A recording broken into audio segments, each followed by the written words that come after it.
ऐसे मुक्ति प्रदान नहीं होगी। श्रीमद् भागवती वार्ता सप्ताह वाचनम गुरु, कि सप्ताह वाचन करिए। तो गोकर्ण महाराज सुंदर व्यासपीठ लगाई गई, आसन पे विराजमान हुए, और जब पता लगा कि श्रीमद् भागवत की कथा हो रही है तो देश देशांतर से सब लोग आने लग गए कथा श्रवण करने के लिए। भीड़ इकट्ठा हो गई और वहां किनारे में एक 7 गांठ का बांस का डंडा पड़ा हुआ था नैऋत्य कोण में, इस साइड में नैऋत्य कोण में। तो प्रेत को लगा कहाँ जाऊं कहाँ जाऊं कहाँ जाऊं, आके उस डंडे में समीप समा गया और भगवान की कथा श्रवण करने लग गया। और अंतिम में जब कथा श्रवण करता है वो भगवान के गौलोक धाम को प्राप्त होता है और कहते हैं धन्य धन्य भागवती वार्ता प्रेत पिया विनाशिनी। ये भागवती वार्ता क्या है? जो प्रेत योनि से मुक्ति प्रदान करती है।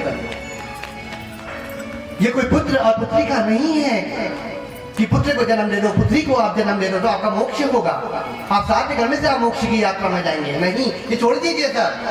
आपके कर्म जब तक शुद्ध नहीं होंगे, आपके विचार जब तक शुद्ध नहीं होंगे तो आप उस योग योगी सत्य की यात्रा नहीं कर सकते, नहीं कर पाओगे। मैंने कल कहा था एकांत पवित्र होगा तब तुम्हारा परिचय होगा।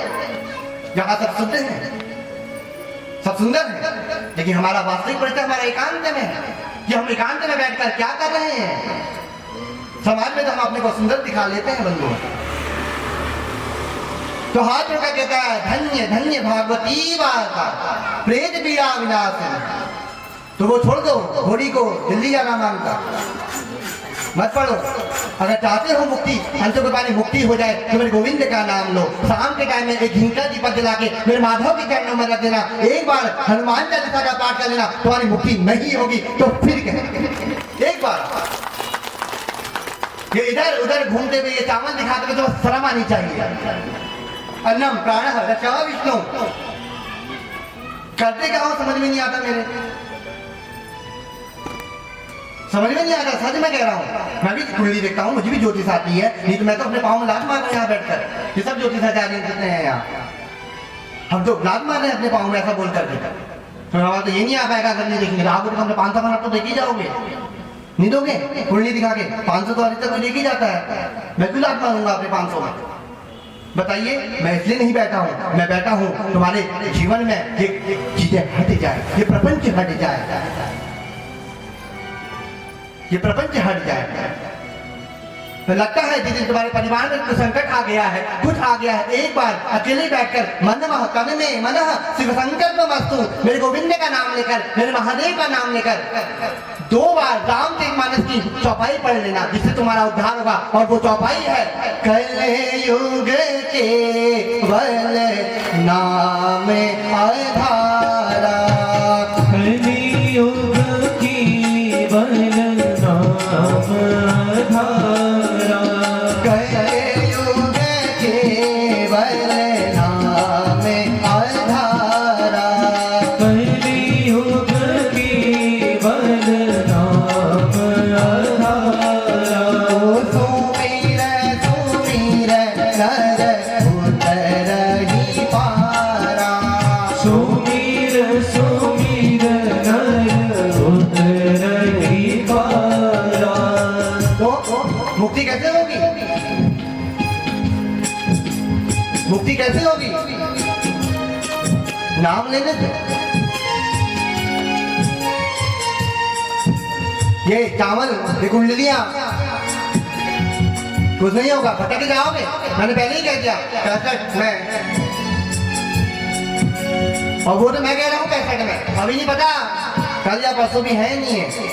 अभी कथा सुना रहा हूँ, 2 घंटे बाद नहीं पता, वो तो जल्दी है ऊपर। तो कलयुग केवल नाम आधारा, कलयुग मैं सिर्फ नाम आधार बंधु। ये पूजन, ये पाठ, नित्य कर्म, ये सब कुछ करिए, जरूरी है, लेकिन एक लेवल तक एक बार उठना पड़ेगा आपसे से ऊपर, क्योंकि जन्म जन्म बीत गए हैं सब कुछ करते हुए, लेकिन अंत तक क्या पाया है? वही पुनरपि जननम पुनरपि मरणम पुनरपि जननी जठरे शयनम। फिर जन्म हो गया, फिर मरण हो गया, और तुम ही नहीं कर रहे हो। एक ऋषि को जन्म लग जाते हैं, पूरे वर्ष बीत जाते हैं ऋषि को। जन्म जन्म मुनि जतन कराही, जन्म जन्म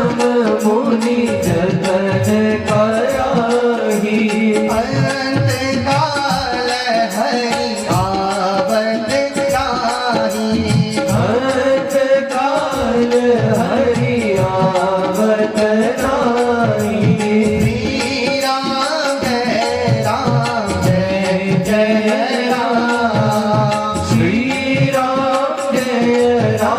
जय जय राम।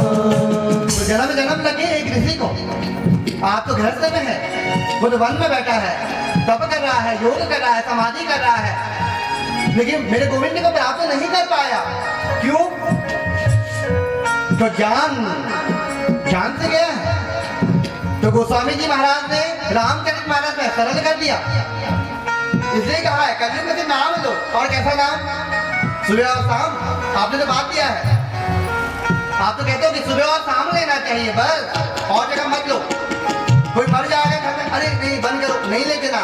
अरे कोई ऐसी जगह नहीं है जहां गोविंद का नाम छोड़ा जा सके, कोई ऐसा समय नहीं है। और गीता में कह रहे हैं अर्जुन से, अंतकाले च मामेव स्मरण मुक्त्वा च कलेवरम, जो अंतकाल में मेरा नाम लेगा मैं उसे मुक्ति प्रदान करता हूं। अब एक बात बताओ, कभी कभी सुना है हम लोगों